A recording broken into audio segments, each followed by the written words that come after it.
Whenever.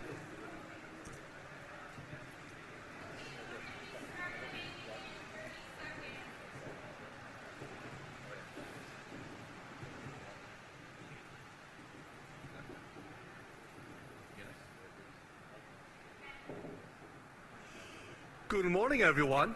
My name is Henry Yao, MLA for Richmond South Centre. Before I start, I do want to acknowledge that we're speaking to everybody from Richmond, which locates on the traditional and unceded territory of the Musqueam, Kwaren, Tawasan, Coast Salish people. I thank them for allowing us to live, work, and play on their ancestral land. Today, I want to take a moment to thank Minister of Transportation and Infrastructure, Rob Fleming, for updating us on the Highway 99 tunnel program. Minister? Good morning, and thank you so much, Henry, for getting us underway here. And I'm glad that everyone could make it to join us here today on the traditional territories of the Coast Salish people. It's a pleasure to be joined by my colleague, MLA Kelly Green. It's wonderful to see Sav Dhaliwal, the chair of Metro Vancouver, with us this morning. And I want to thank everyone else for taking time out of their busy schedules to be here with us today to look at the progress on the Highway 99 tunnel program, and specifically today the cycling and transit improvements that are part of this program. The Highway 99 tunnel program, including the replacement of the George Massey Tunnel, is a major priority for our government and for this region. The three components of the program, cycling and transit improvements, a new Steveston interchange, and a new tunnel, will allow vehicles, including public transit, to move faster and save valuable travel time for residents of Metro Vancouver. I'm very pleased that the budget that we tabled recently, Budget 2022, includes $137 million to invest in a new Steveston interchange and transit and cycling improvements that go along with it, which are part of a $4.15 billion new 8-lane, toll-free Massey Tunnel replacement. We know that this is the right project for the region. We know that this is endorsed by the Metro Vancouver Board, and working with local government is the way to get things done, and that's something that has stood our provincial government well in recent projects. It's a pleasure to be able to work with my colleagues, Richmond Mayor Malcolm Brodie, Delta Mayor George Harvey, and I was particularly honored last August when we announced the Massey Tunnel Replacement Program to have Chief Sparrow of the Musqueam Nation and Chief Baird of the Tsawwassen First Nation at that announcement later last year.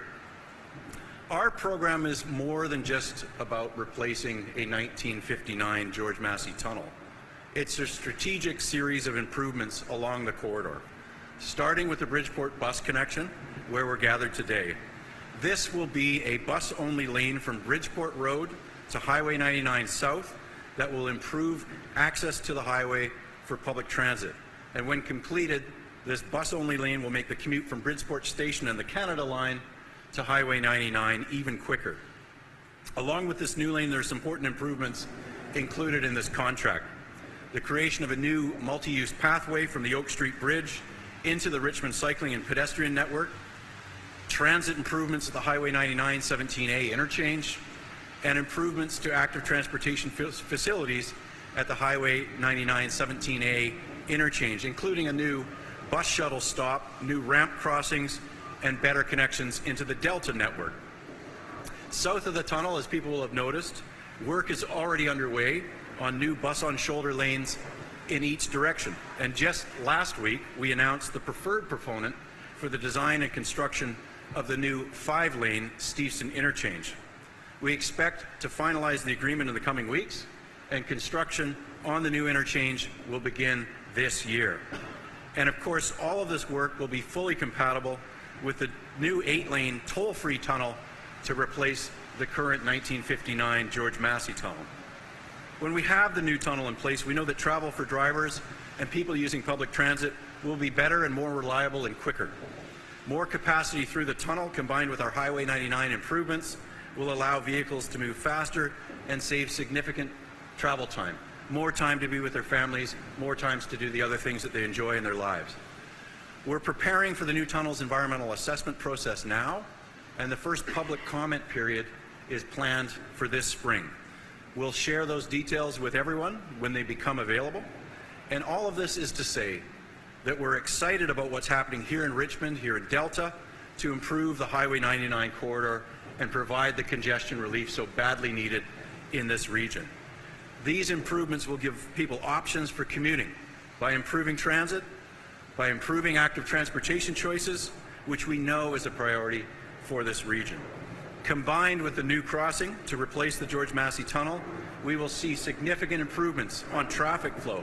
We'll be able to manage traffic congestion, and we'll be able to make travel by transit, walking and cycling more convenient and attractive along this section of Highway 99. Thank you very much for joining me for this update on the project. I look forward to being back here in Richmond and in Delta for more milestones along this critical investment. Thank you.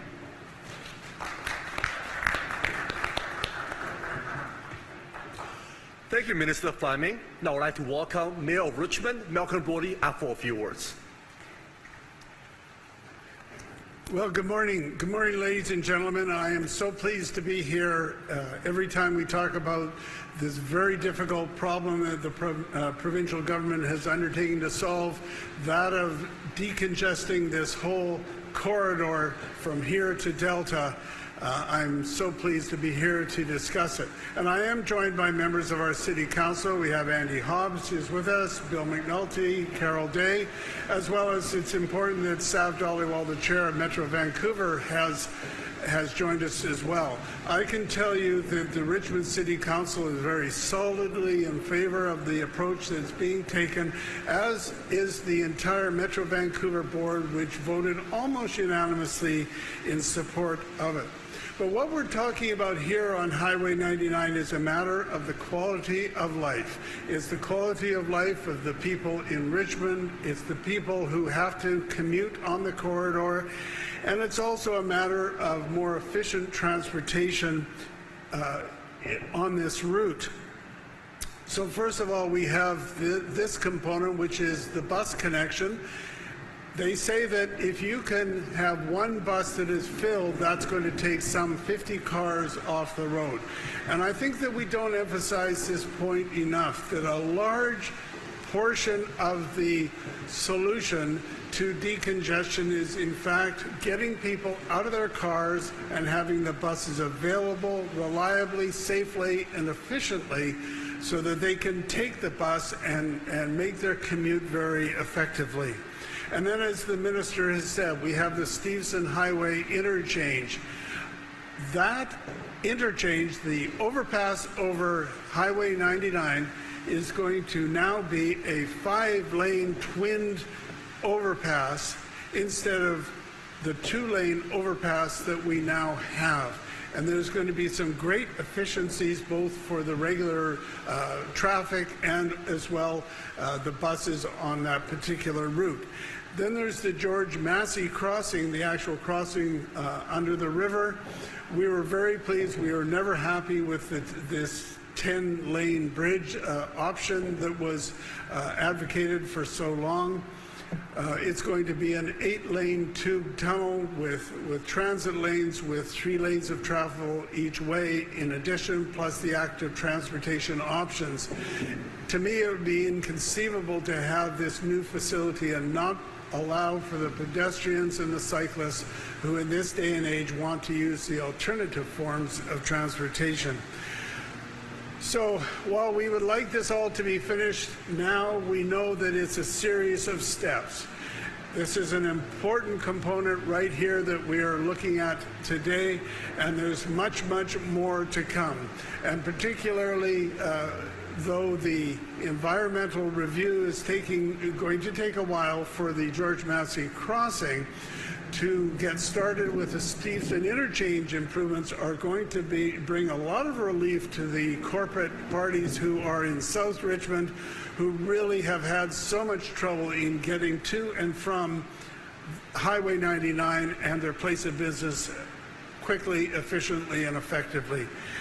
It's important that we work together, and that's why I'm so pleased that also that the Mayor of Delta is here as well. With the provincial government, the federal government, and local government, we will work together and we will make this happen. Thank you very much.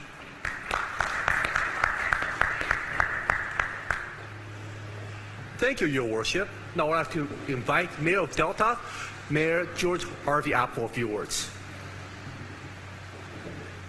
Well, thank you, and Minister Fleming, I really appreciate your regular communications to me on this project, and know the same with Malcolm. In the fact that I've never witnessed a minister being in so much touch with myself as a mayor of Delta now, and ensuring that things are moving ahead. It's so important that we continue to do everything possible to shrink the timeline, and I know the minister is working, as evidenced today, on doing that. For us Deltans, it's the stimulus that we needed for many, many years to improve our ability to use transit. Without this project, Delta has always been underserved with transit. We're just at the very far end of Metro. It's very difficult for us to have more transit systems, more buses, but we need them. Deltans want to get out of their cars, and this project is going to make that happen. And my vision, as you see now, the double-decker buses, hopefully battery-operated electric buses running down Highway 99 and having a green corridor there, I think that is going to be achievable. It's going to be achievable probably faster than what people are saying. But I really support the work that's been done today. It's all about getting people out of the cars. It's all about sustaining this crossing. When we have accidents in the tunnel, and it takes an hour and a half, as it did 3 weeks ago, to go around to get to Alex Fraser Bridge, that's unacceptable. We need to ensure that we have crossings that are matching the seismic requirements of infrastructure, which this province is doing. So Minister Fleming, your staff have been wonderful. They're working very closely with Delta staff. Our council is following this very closely. And myself as mayor, working with Chair Sav Dhaliwal, who structured the mayor's task force through Metro on the George Massey Tunnel, which I'm chairing now along with Malcolm as a member. We're doing the right thing. We're working collaboratively. We're working together.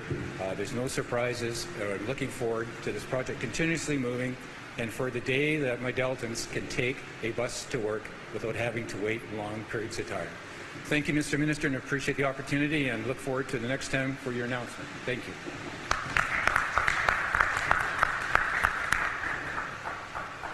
Thank you, Mayor Harvey. I would like now to invite my colleague, MLA for Richmond-Steveston, Kelly Green, for a few words. Thank you, Henry, and good morning. I'd also like to acknowledge that we're gathered on the territory of the Coast Salish people. And thank you for the update on the Highway 99 tunnel program. These improvements to our infrastructure are going to make a real difference in the lives of people in my riding of Richmond-Steveston, because Highway 99 isn't just a major regional connector. For many of us, it's an important local connector. It helps us get around in our community, out to shopping, getting kids to the game, commuting to school, and traveling to many other opportunities. So the ability to hop on and off the highway in a quick, efficient way is important. Even hopping over the highway, getting from east to west in Richmond. For people that live in Steveston, that's the benefit that the Steveston Interchange project is going to have for us. So the Interchange project is going to improve connections for vehicles, pedestrians, and cyclists. I know that many people are very excited about those things, and it's going to address the current bottleneck. I look forward very much to the project getting away later this year. I'm also very pleased with the progress here at the Bridgeport bus connection. The new bus on shoulder lanes south of the tunnel are going to help people get to where they need to go faster. These are important improvements to the whole Highway 99 corridor, and it's so great to see them become a reality. Thank you very much for being here, and I'll turn it over to MLA Yao.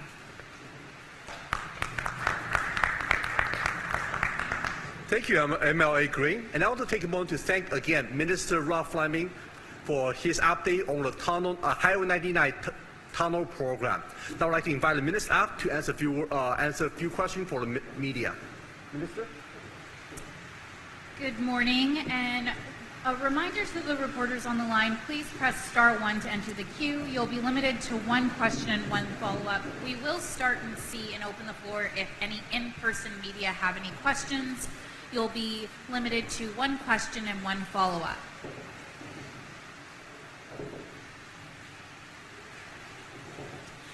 There's no in-person media questions, so we will go to the line. Our first question is from Lisa Cordasco, Vancouver Sun. Lisa, please go ahead. Thank you very much. Good morning. I don't live on the Lower Mainland, but I'm wondering if you can explain to me how you talked about the bottleneck. Where is this bottleneck? How will this project help? And can you give us any, assessment on the transit capacity? How much will it increase? How much will it reduce the amount of time for commuters? Yeah, thank you.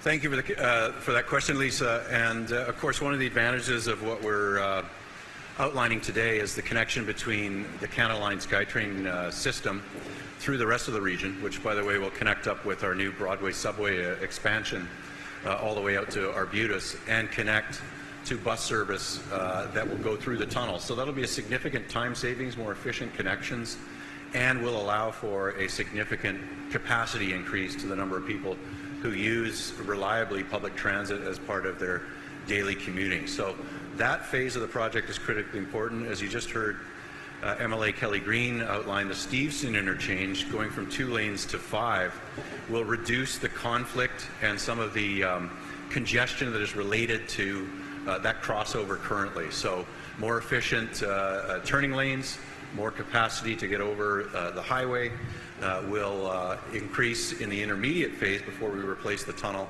the efficiency of the current 99 corridor. So in sum total, all of these, including the bus on shoulder paving project that we're doing right now, both north and south of the tunnel, are going to improve transit times dramatically, will allow TransLink to put on additional service as demand comes back from the pandemic and as demand grows in terms of people seeing the transit advantage. So those are all things that are going to, in just a couple of short years' time before the tunnel is fully replaced and operational and in service, provide significant congestion relief for the current corridor today. Lisa, do you have a follow-up? Yes, thank you. Does going ahead with projects like the Steveston Highway Interchange, and having this view that it will connect with the replacement bridge or tunnel, would it be obsolete, though, if the tunnel project doesn't go ahead? And there's going to be an election in between, maybe a bridge will be the end result. And if that happens, would it make any of these projects obsolete? Well, listen, I outlined that this is the right project for the region, and we work with the region to arrive at this tunnel crossing program, this replacement program. The way to get things done, our government has found and committed to, is to work with the region, not against them. Working against the region, it just creates delays and uncertainty, and not a shared investment and collaboration strategy.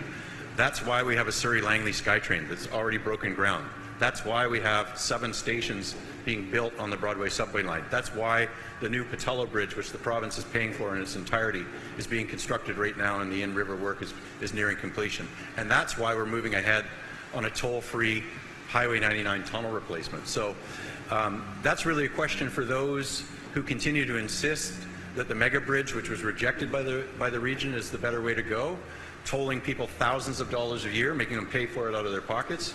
We disagree, but there will be significant improvements, including the Steveston interchange nearing completion, should government change, and I certainly will work to make sure that we continue to govern and make investments like these in the future.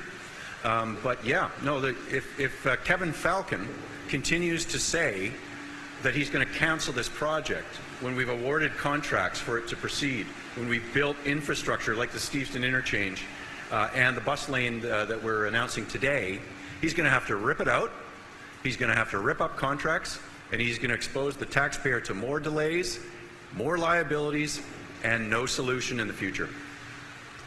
Our next question is from Maria Rantanen, Richmond News. Hi, good morning. I have a question for the Minister of Transportation on illegal ride-hailing. This is something I know is prolific in Richmond, Vancouver, and other Lower Mainland cities. They're easy to access. I know the province has issued only about 33 violation tickets in 2021. So I'm wondering what the Ministry of Transportation is doing to crack down on illegal ride-hailing. So thank you for that question. We're working with the Ministry of Public Safety, we're working with ICBC, we're working with the Passenger Transportation Board. This is a significant risk to passenger safety. Uninsured passengers, should they be in a collision, illegal ride-hailing, depriving the incomes of the legitimate ride-hailing and taxi ground transportation industry is something we take seriously. So I know that there are a number of investigations underway. Enforcement strategies are being pursued to make sure that that risk to the traveling public is dealt with. Maria, do you have a follow-up? Yeah, I think there, like you mentioned, there are a lot of safety concerns, but very few violation tickets. Can you give some details on what is actually happening to crack down on them? Like, do you have some specific details? Yeah, so I will again defer in part to my colleague, the Minister of Public Safety, but it will involve licensing. It will involve fines and enforcement tools that we have in place, and it will involve all those that are involved in licensing and insuring vehicles, whether they're passenger vehicles or private vehicles. And we are receiving a number of tips that are helping us with an enforcement plan. And I would say to those that are engaging in this illegal industry, there will be significant penalties that will really impact their ability to ever work in the ground transportation industry, and they should cease doing it immediately. Thank you so much. That concludes today's event. Have a great day.